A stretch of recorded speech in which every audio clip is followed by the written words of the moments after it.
To solve this equation, let's first remove the parentheses by multiplying each of x and 3 by -6. Now, we are going to rewrite the equation so that the left side of the equation has only x. To do this, let's eliminate -18 on the left side of the equation. So, we are going to add 18 to both sides of the equation. Here, it is important to treat both sides of the equation equally. So, when we add a number to one side of the equation, we must add the same number to the other side of the equation. After adding 18, the left side of the equation is simplified to -6x. Then, the right side of the equation is simplified to 42.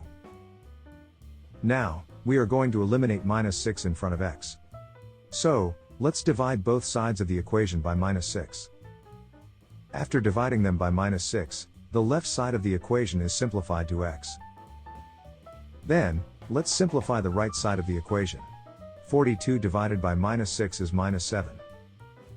So, the answer is x equals -7.